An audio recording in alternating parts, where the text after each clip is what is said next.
never done is brilliant. And they're like, don't touch the butterfly. So I'm like, okay. So the first thing I do, like a little kid, I'm over there like, hey, I want to touch that butterfly. And they were landing on me, and it was the most surreal thing.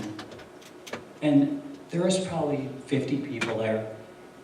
And I could see that no one else was like entranced by it. But I was just like fascinated at these beautiful little miracles.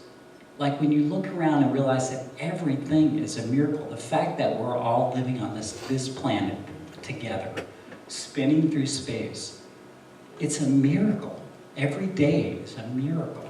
And we forget that, we lose our grace.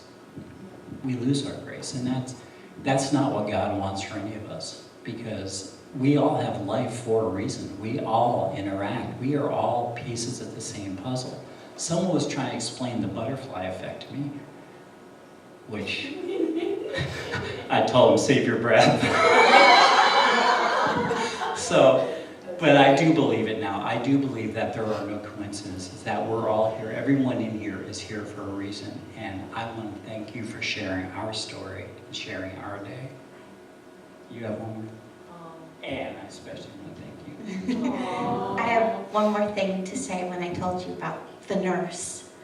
So it was about 2 years after, getting well, learning how to walk and eat, do all that stuff again, we were driving up to his brother's in Santa Maria. And he was just in a particularly bad mood. I guess maybe the boys had been acting up, we were late.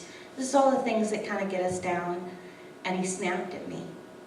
And I looked at him and I said, you know, you don't need to be that way. Well, don't tell me what. And I said, you know what? I said, in the last 2 years, I haven't said a word. But I said, you never asked me how I got through it. It's all been about you. I said, everyone that stands at someone's bedside has a story to tell and has hurt to go through. And they need to be able to voice that as well.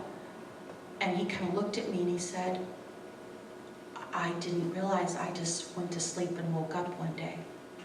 He goes, it never occurred to me.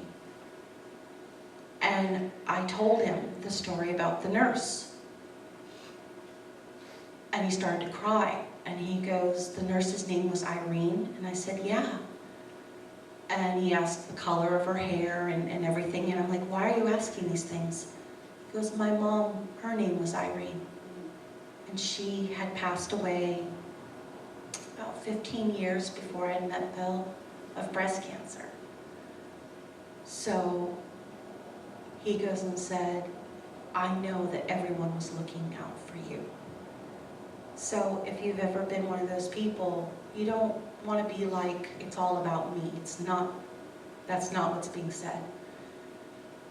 Sometimes you have to take on burdens that you didn't think were possible, but you have to be able to release those burdens too.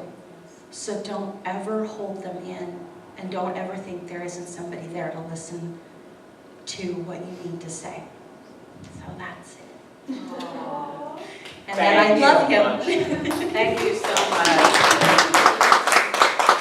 And how much are your little, I know you're selling any of the small ones? We brought some just in case, but we can take them out so people can look. Okay, and how much are they?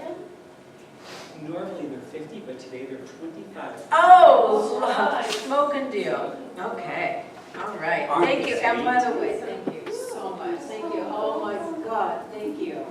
And I didn't know. How are you?